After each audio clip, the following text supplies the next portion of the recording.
Very fortunate today to get the opportunity to talk with Bruce Miller. Nice to see you, Bruce, and thanks for letting us chat. Bruce is a class of 1971 at Penn State, political science. He had two stints from 1962 to 1966, and from 1970 to his graduation in 1971. In the intervening years, he served in the armed forces. Bruce, it's great to have the opportunity to talk with you. Thank you. I wonder if we could start by having you share with us a little bit about your life, your upbringing, your hometown, in your pre-Penn State years. Sure. Well, I grew up in a small town in eastern Pennsylvania. Lehighton is the name of the town. My parents didn't live in the town. We lived in a township outside. The town only has 5,000 people. My parents were probably lower middle class socioeconomically. So the reason I say that is today's students are very savvy that I see on campus, and a lot of them come from great, solid socioeconomic backgrounds, and they were prepared to deal with the university, just step right on in. I really wasn't prepared for that, and I was very immature in many ways when I arrived on this campus in September of 1962. So what was those early years like? Penn State is was a very conservative university. I think for the most part it still is, but back in the 60s it was ultra conservative in my opinion. Very few blacks and minorities on campus. The administration was the type of administration that fought to keep the status quo as opposed to moving ahead with the times. That caused some issues. I remember when the black movement got started here, the women's movement, the LGBT movement. They were exciting times to be a student. We weren't the Berkeley or the Columbia, but there was student activism to try and make change for the better. Especially for the students on this campus. When you think about the conservatism, can you think of specific or more general ways in which you saw that manifested? Well, it has to do, in my case very specifically, because I got involved in my second stint here at Penn State after I returned from the Army. As I mentioned, when I got here, I was very immature. At the beginning of 1966, I was approaching graduation. I had no idea what I wanted to do. I just felt insecure stepping out into the world. The Vietnam War was going on. I did not want to go there. There was activism against the war on campus. It didn't really reach a peak until much later, or several years later, but not in 1966. So I decided I was going to drop out of school in my last semester, join the Army, but I didn't want to go to Vietnam. I was against the war. So I met with the recruiters downtown. And I was fluent in German. I grew up in Pennsylvania, Dutch country. So I asked what it would take. Was there a way I could go to Germany? If I enlist, was there a way I could go to Germany and avoid Vietnam? And the answer was yes, but you have to do 4 years. Draftees were getting 2 years. So I said, yes, I'll take that. So I went to basic training at Fort Benning, went through a series of tests all recruits do to see where they're going to place you.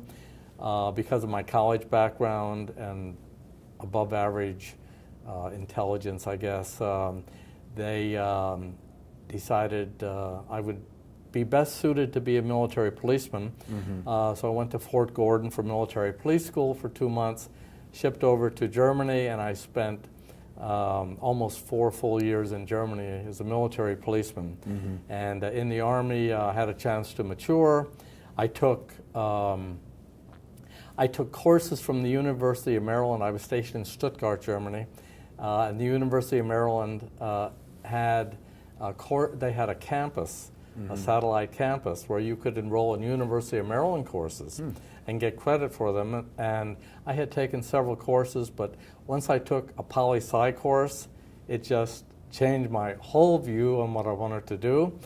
So after I got out of the Army, I came back to Penn State, enrolled in political science, but I had to go another year because I had to take nothing but poli-sci courses. I had all my other You started as a pre-med major. Started as pre-med in '62, went into math, chemistry. I was all over the place. I had no clue what I wanted to do, and but you ended up in political science. So how did you talked about that transformation being quite strong? Sure. Can you explain that a little bit more? Was it during your time in the military and this University of Maryland courses that you started to really connect and feel challenged more intellectually by political science? What was it about political science that caused that spark? Okay, so the war was going on. The anti-war riots were going on.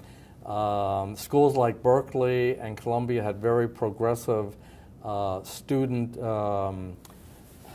opposition groups, if you might call it that, because they were, I don't want to say they were anti-establishment, they were against the war, they were pro-civil rights, and the universities were not doing enough, in their opinion and in my opinion, to make things right,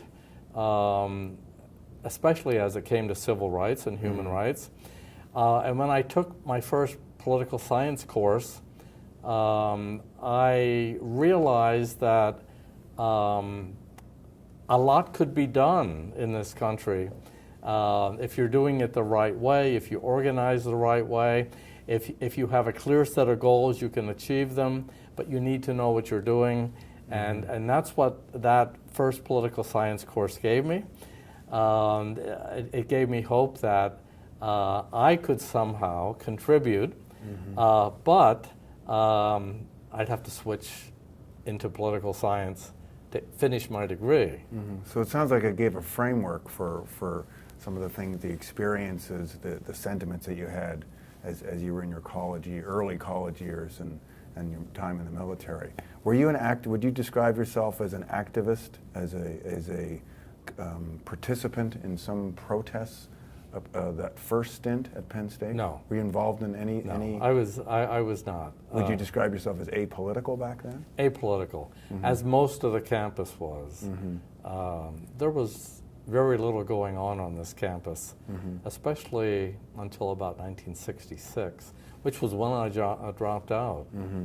So there's a big difference in your degree of politicization, your political consciousness between the first stint and the second stint. Major. Huge difference. Yes. Well, let's go a little bit further into your decision to be in the military. You described yourself as apolitical, but generally opposed to the war. Yes. And you viewed the draft possibly encroaching upon your life. Yes. And you made the decision to voluntarily enter the military. Was that a difficult decision? I'm talking about both, I guess, practically and also philosophically.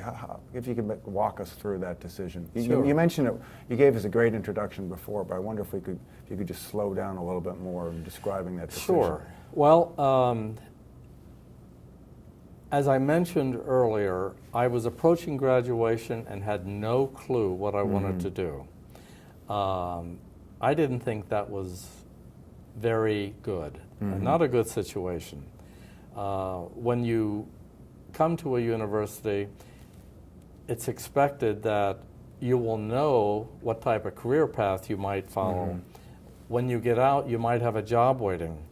That was not going to happen for me. But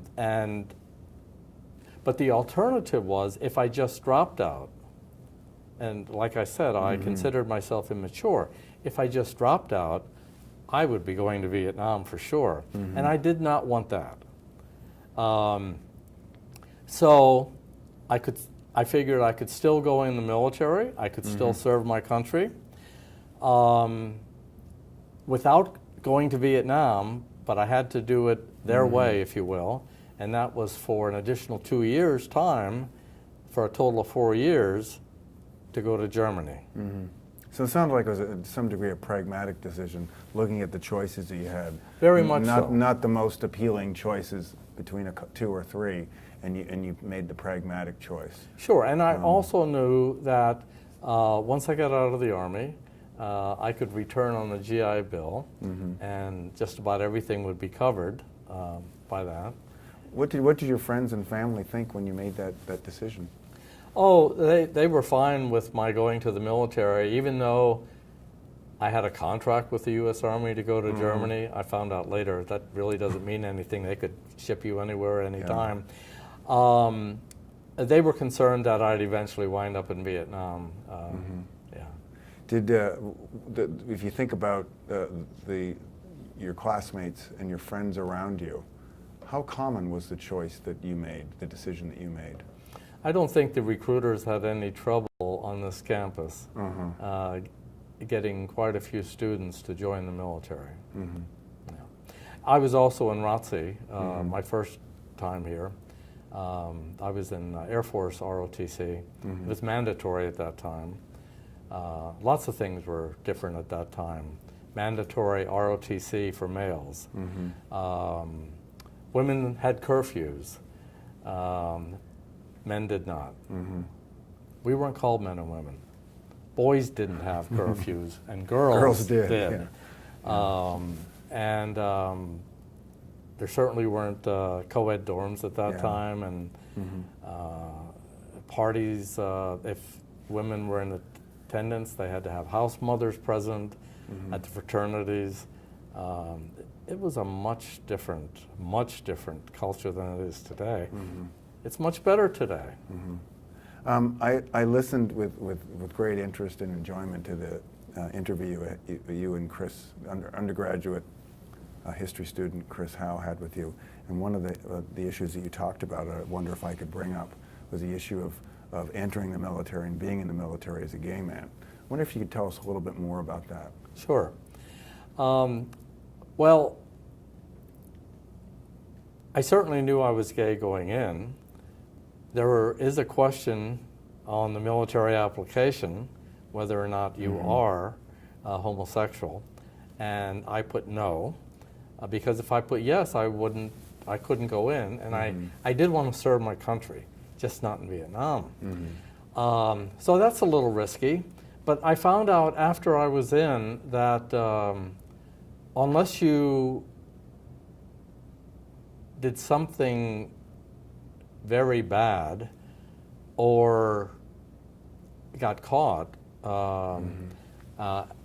with definitive proof that you were gay, if they knew you were, and I remember I worked in the military police, so I also worked closely with the security, I've forgotten what they were called, but it's sort of like the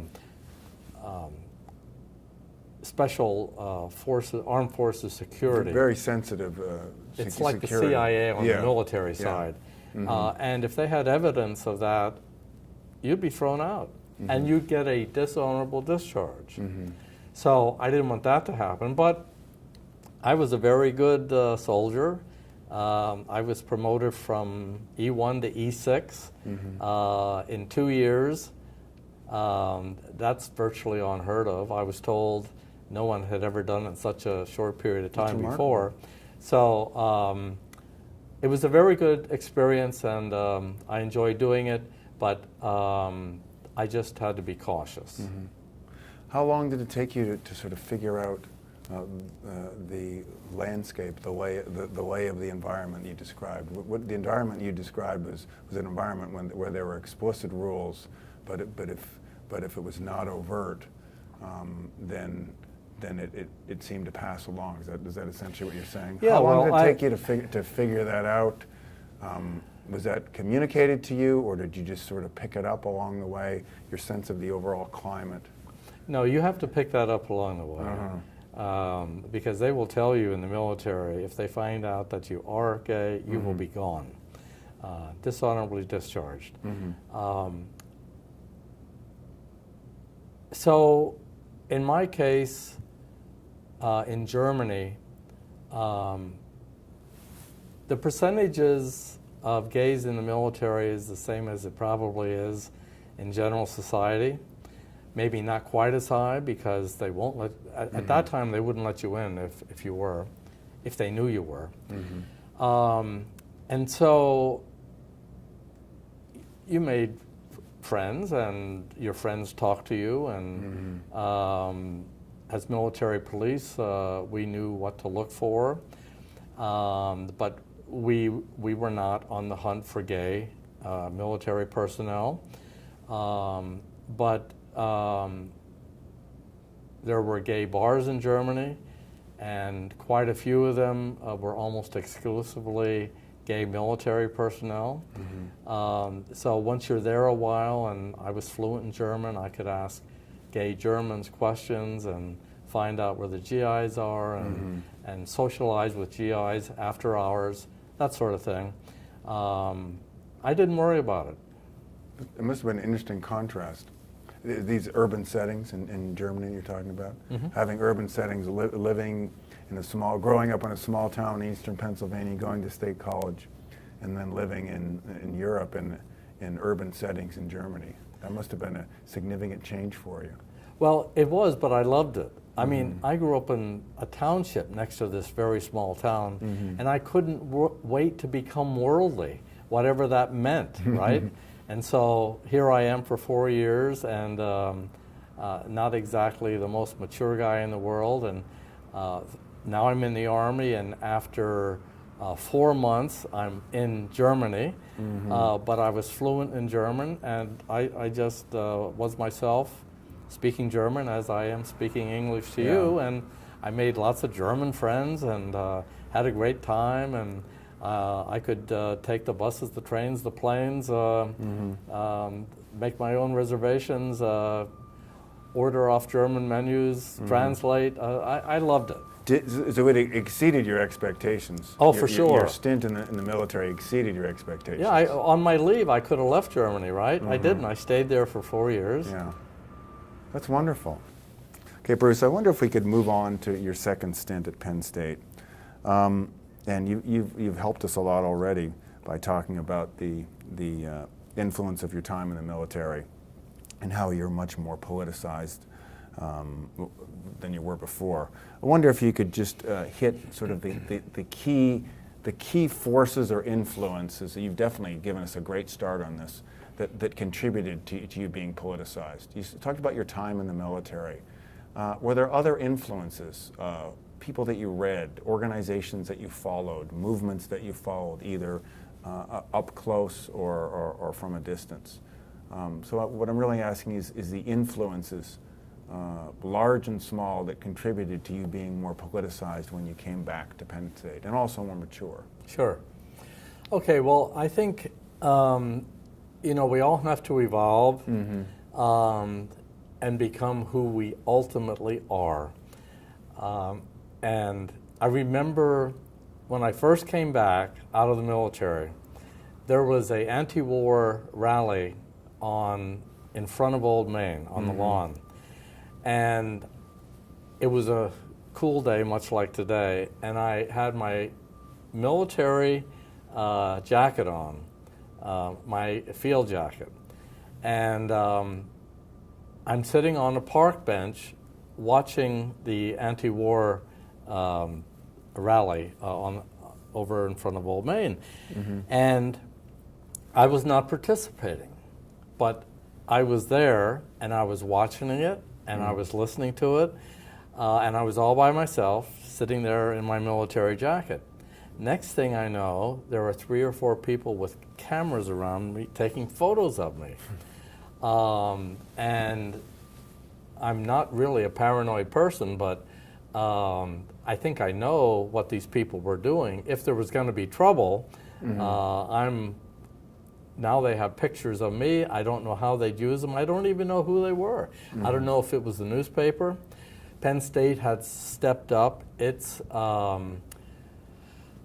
surveillance, if you will, of the leaders of the various student groups on campus.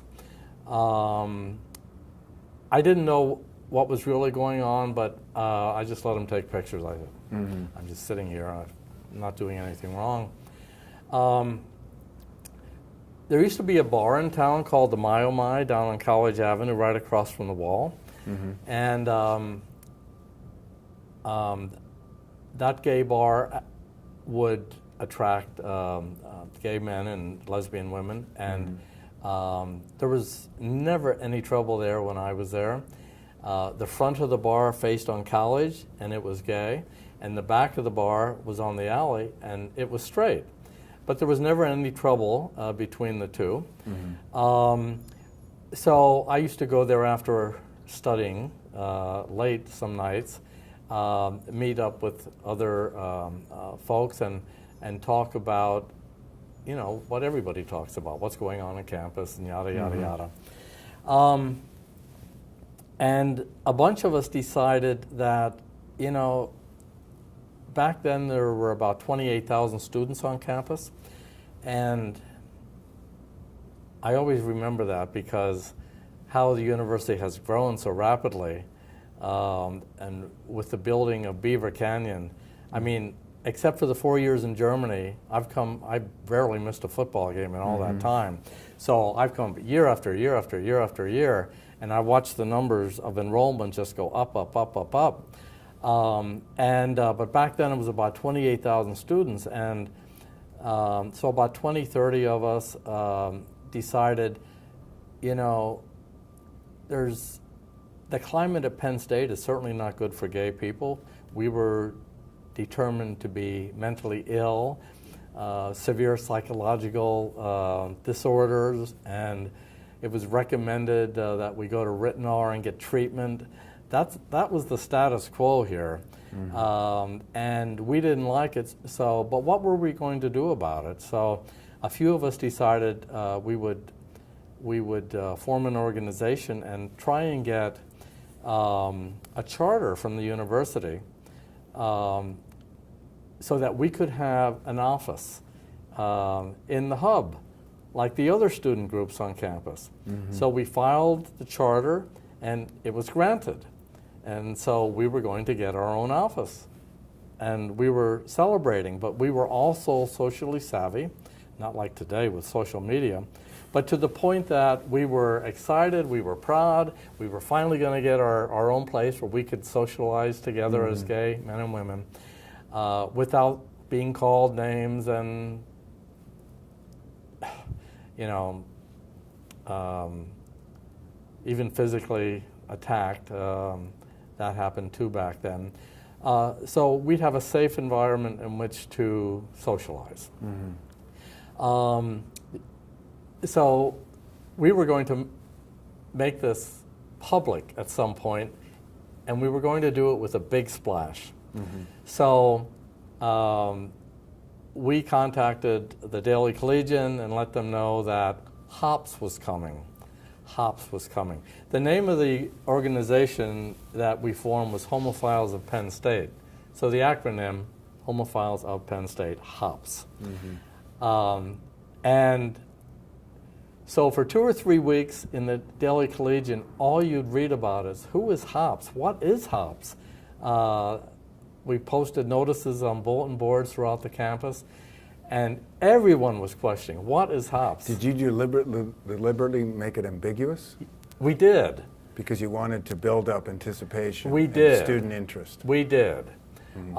So on the day we made the announcement, we had blue and white balloons with HOPS, H-O-P-S, on them, from the gate on the mall up to Petit Library. Mm-hmm. And from the intersection, is that Pollock, between the library and College Avenue?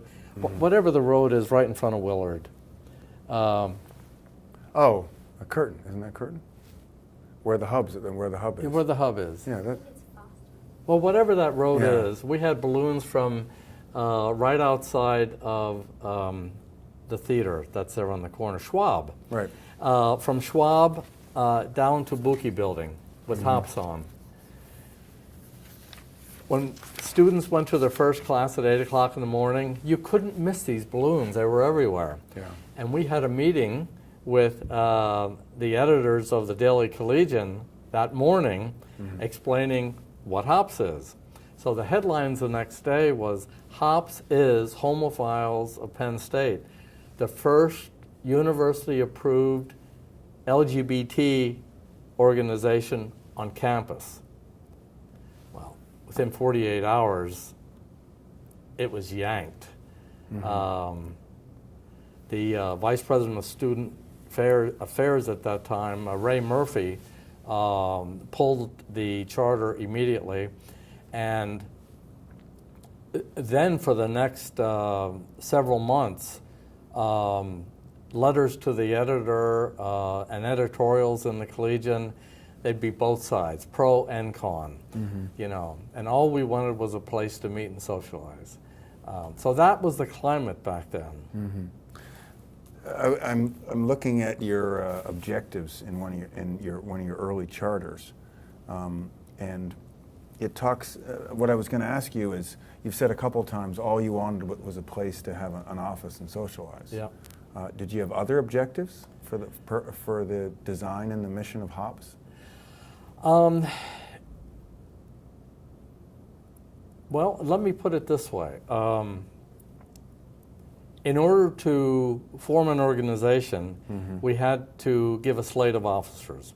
And the students in that group elected me as president, Diane Whitney as vice president, Joe Akinfora was either secretary or treasurer, and I forget the fourth member of our board.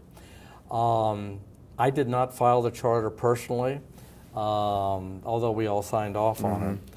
So I'm not sure, after 50 years, what was in the initial charter. Yeah. I can read to you a couple of the objectives. Okay, sure. Developing and implementing appropriate programs to aid the homosexual in the United States, in the university community in his or her endeavor to understand and accept his or her sexual orientation. Providing as many opportunities for meaningful social interaction among homosexuals in the university community as are permissible under existing state laws, creating greater harmony and understanding between homosexuals and the community at large. Does that fit with your sense Absolutely. Of the mission? Absolutely. Yeah. I wonder if you could expand on that a little bit more. Sure. Well, if I look at myself personally, I never considered myself mentally ill, and I hated that stigma. And of course, I would read about homosexuality and what it is. As far as I was concerned, who someone loves is nobody else's business. And I just felt like I was an ordinary person, except that I was gay, and that was frowned on by society in general, and certainly on this campus, and certainly by the administration. We staged sit-ins in the president's office and in West Halls. We went to a briefing by President Oswald. He used to meet with the general student population. I forget what they called them. They're almost like coffee house meetings. And he'd go to West Halls and Pollock and North Halls. And so when he came to West Halls, where I was as a freshman, we went in there and we staged the sit-in and asked questions. And they were polite, but they ended the meetings very quickly. And what was the purpose of the sit-in? What did you want to communicate? What did you request or demand? We wanted our charter back, stressing the points that you mentioned, that we simply wanted a place to socialize without fear, and also to let the university community at large know the types of students we were, that we weren't just gay and different, but also to make sure that other gay people on this campus who were having a very difficult, who may have had a very difficult time coming out, would have a place to go and not feel threatened and be themselves. You've mentioned a couple of times this conventional view that was advanced by the administration, I guess probably beyond the administration, that homosexuality was a mental illness. Is that the how did you see that? How was that manifested? Did the administration advance this idea? We're going to get to Murphy's letter in a minute, but prior to Murphy's letter, Bruce, you mentioned that was the prevailing view. It was out there. Yeah. It was sort of a pregnant idea that got in the way. Where did you see it? Do you have counselors that advanced that position? Was it in the dormitories? Was it said officially or quietly or both? Yeah, it was said universally throughout this country. I mean, there were gay rights movements across the country. 1969, the Stonewall riots were what really got the gay rights movement going, because the police would wait for the gays to leave the bar in Manhattan and beat them up until the gay people in that bar stood up and said, no more. And then it was before, the issue was before the AMA. Is it or is it not a mental disorder? And we all know now, eventually they said, no, it is not a mental disorder. But back then, the establishment, the government, college administrations, they all took the position that gay people were mentally ill, and that's very helpful. Help. If it's okay, I'd like to quote from Raymond Murphy, Acting Vice President for Student Affairs. This is a September 1, 1971 letter addressed to Bruce R. Miller, President of the Homophiles of Penn State.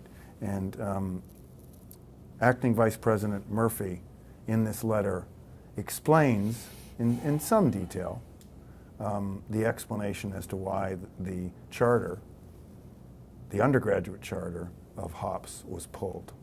So I'll just read from it, sure. and you could help me with your reaction to it. Maybe you could think about how you were reacting at the time, sure. or how your colleagues in the organization were reacting at the time.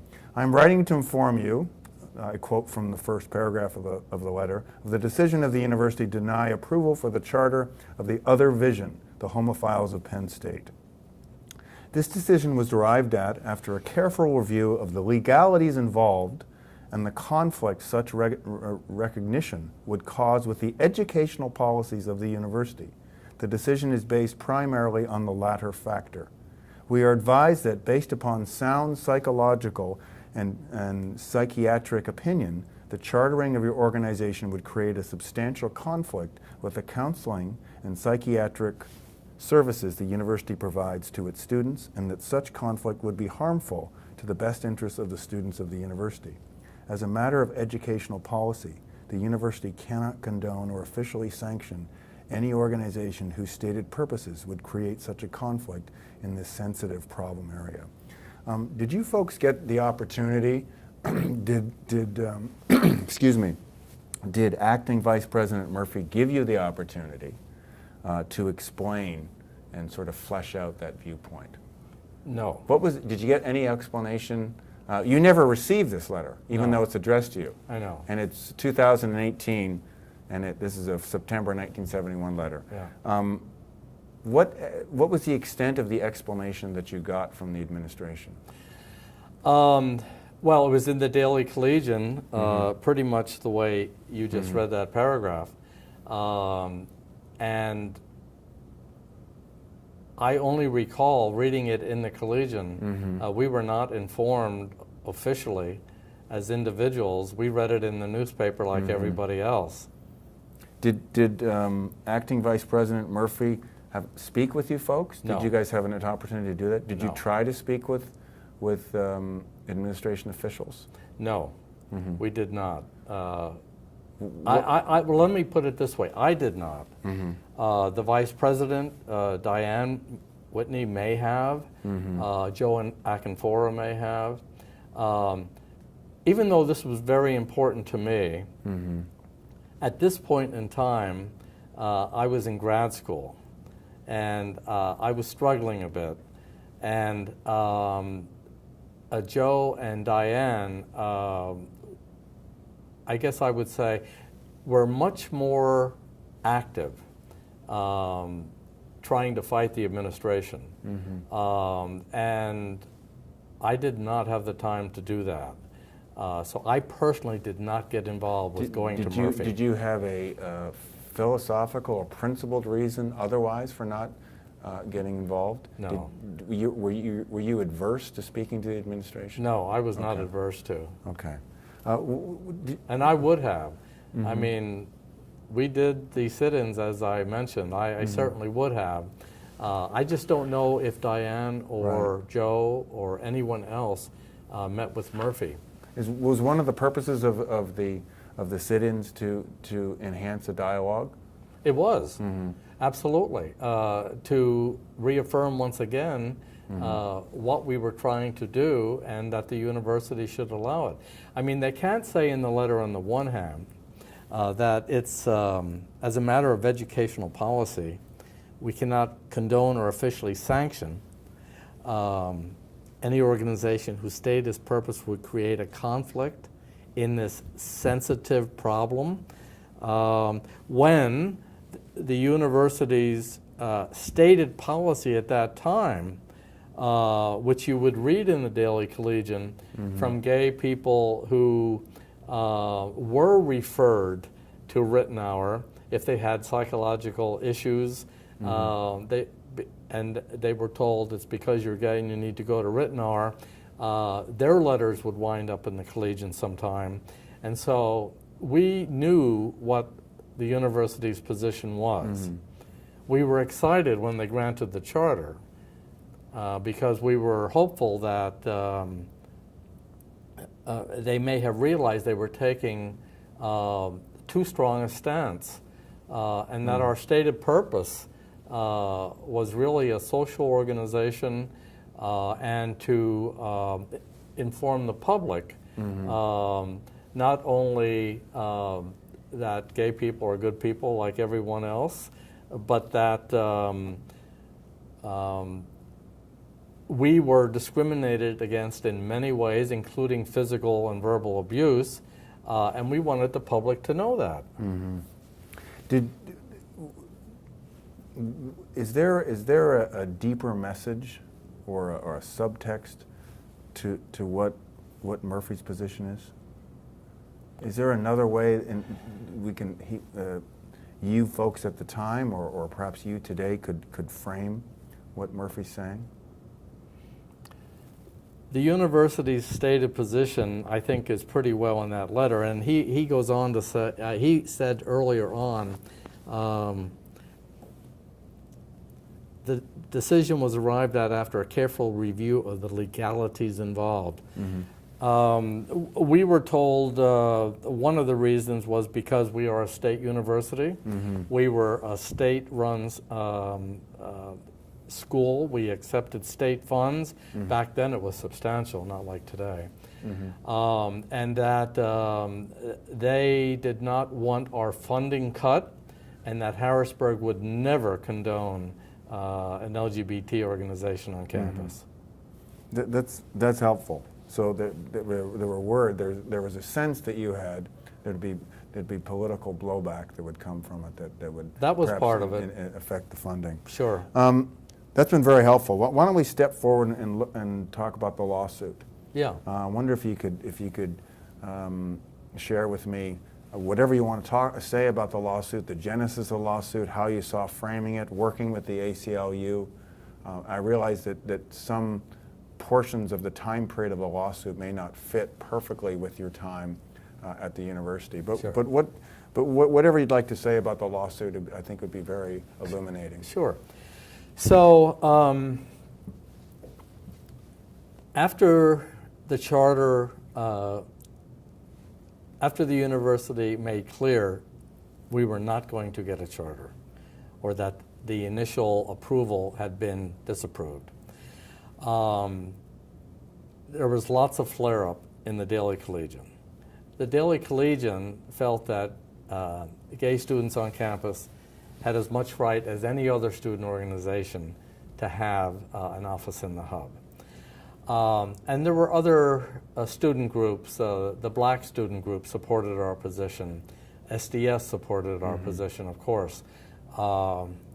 The student Democrats supported our position.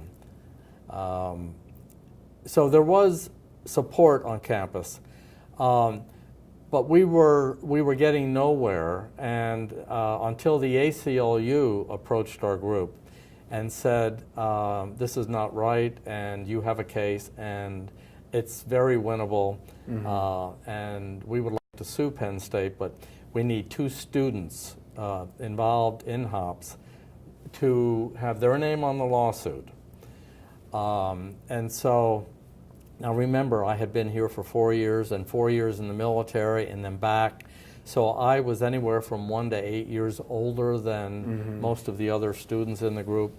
And they looked up to me as more mature than they were, and which is one of the reasons they put me in the position as president. So I said, "You may use my name," and Diane stepped forward and said, "You may use my name," or her name. So the 2 of us were the 2 students identified on the ACLU lawsuit against the university. That suit was filed before I left campus. I completed the first semester of a master's degree here, of a master's program, excuse me. And after being back here for over a year, with no breaks, I took a semester break and went to Washington, D.C., and saw an ad in the Washington Post that I thought might interest me. So I went on the interview and was offered the job on the spot. So what was the job? I was supervisor of salary administration at Geico, a big insurance company. Did you enjoy it? Did you like it? I enjoyed it very much. I was there for 2 years. So I dropped out of school, went to Washington, and stayed in touch with the group. But I was gone, and so Diane and Joaquin Fora ran with the ball, so to speak. And then I got a call, I think it was from Joe, saying that the university has agreed to settle the suit. You will get your charter, but the terms of the settlement cannot be discussed. And that's all we really wanted anyway. But I was in Washington, I was not up here until football season. Where did you get the courage? What did you draw? How did you draw from? Where did you draw from to help found that organization in the climate you described, and also be one of the leading plaintiffs on this lawsuit? Where did that come from? Well, you said you were older, but that Yeah. only says so much. It was a very courageous thing that you did in both regards. Yeah. Where did you get the spirit and the heart to do that? Yeah. Well, I felt it's the right thing to do. The movement was going on across the country. There were demonstrations in Philadelphia, in New York, and San Francisco, major U.S. cities, on major college campuses. and nothing was happening here at Penn State. Why not Penn State? Why can't we have rights that we should be entitled to? Why should we bear the brunt of discrimination? It's because of the maturity that I received in the military, I think, that said, okay, well, someone's got to step up, and if you commit to it, you've got to do it. I will tell you a side note. I called my sister. I said, you're probably going to read about this in the newspaper. I'm letting you know, just in case any physical harm comes to me, it may be because I'm involved as the president of a gay organization at Penn State. And she was very worried. I assured her not to worry. But the other officers in the group and the students in HOPS, they continued to push and push, and with the help of the ACLU, we got it done. And today the university has its own LGBT center on campus. That's good. Come a long way. Bruce, I wonder if we, since we're talking about the origins and the early struggles of HOPS, I'd like to get your thoughts on the situation of Joseph Akinfora. Akinfora. Joseph was a member of the executive of the original HOPS. Yes. And during this time period, he, if I understand the narrative correctly, he was a junior undergraduate in education, and he was in the midst of a term of student teaching at Park Forest Middle School, and as a result of his connection to HOPS, he was dismissed for a couple weeks. Then there was an effort to use an injunction, Center County a legal injunction, to reinstate him, and that happened in 2 weeks' time. What are your thoughts? Think about at the time. What kind of a person is Joe? Is Joe still alive? Yes. What kind of a person was he like back then? Was this a difficult ordeal for him? It must have been very difficult. It was very difficult, but Joe was a very strong individual. You know, that goes back to one of the components of our request for the charter, of our purpose in being, to educate society, because we just don't feel we're any different than any other segment of society. Yet we had this nasty cloud hanging over us, and sometimes it was pretty brutal. And Joe was removed from Park Forest initially, fought that and won. He got his first teaching assignment. I was in Washington, D.C. on my first job. Joe got his first teaching assignment a couple years later after I moved to Washington in Montgomery County, which is right next to Washington. And when they found out about his involvement at Penn State, that he was gay, he was removed from the classroom and put in an administrative position at Montgomery County, Maryland. So this happened to him twice. Yes, it did.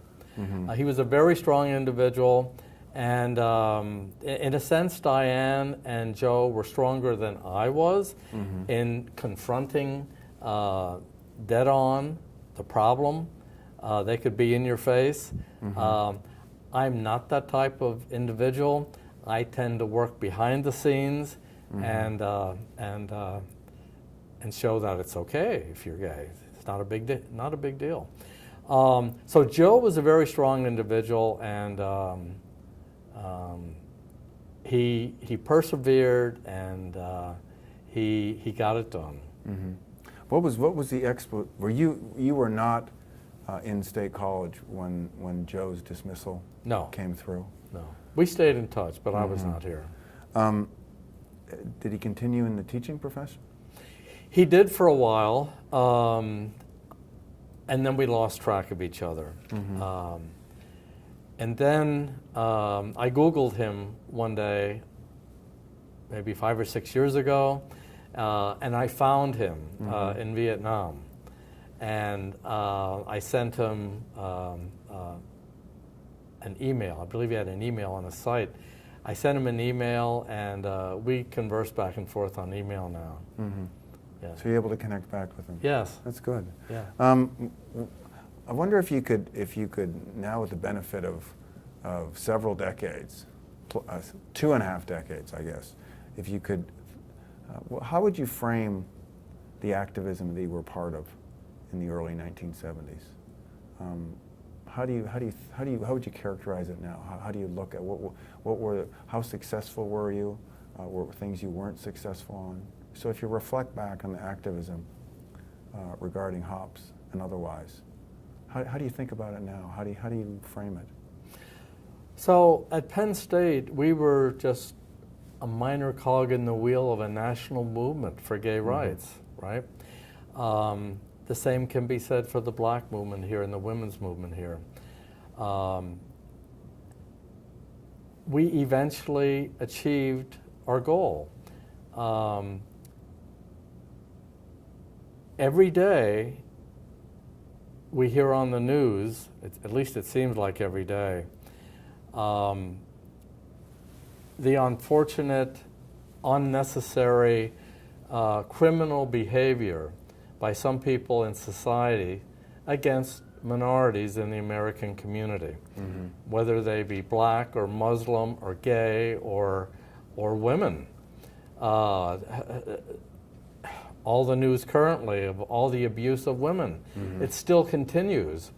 But I would like to think it's much reduced from the time it was 50 years ago when I was on this campus. So a lot of progress has been made. It will never be 100%. All we can hope for is that the activism will continue to make things right in the areas in our society that need correction. And so I feel good of having started the first LGBT movement here, and where Penn State is today. It is not an issue with the administration.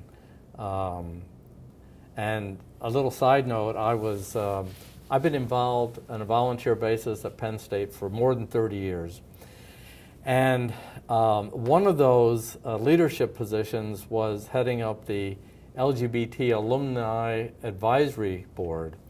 And when Damon Sims, our current VP of Student Affairs, came to this campus, one of the first places he came was to the LGBT Center in Buki to address the advisory board and let us know that he had our back and that he would be giving the LGBT Center support in what they do, including making the space bigger, because Penn State is now one of the top universities in the country with an LGBT center, LGBT friendly, which helps attract LGBT students graduating from high school to come to our campus. But there's still problems. We also created a scholarship in LGBT for LGBT students, and we got a letter, my husband and I, so we've been together for 36 years, and we're coming up on our 36th year together, our 5th year married, thanks to President Obama. When he issued that executive order, we were married the following weekend before anything happened to take that away. But we got a letter from a Penn State student on one of the campuses who had been awarded the Miller Levine LGBT Scholarship. And he said, "I can't thank you enough for the scholarship." The day he wrote that letter, he said, "I was walking across campus. Several students yelled epithets at me, threatened me with physical abuse. My mind was a mess. It took me a long time to get over that. And the following day, the letter comes in from the LGBT Center awarding me a scholarship to continue to fight for LGBT causes." He said, "You have no idea what effect that had." That must have been very satisfying for you. Very. Going from 1971 to 2018. Yeah. Well, I've really enjoyed speaking with you. Thank you. Thank you for your service to Penn State, and thank you for You're your welcome. time. Thanks, Bruce. Thanks very much.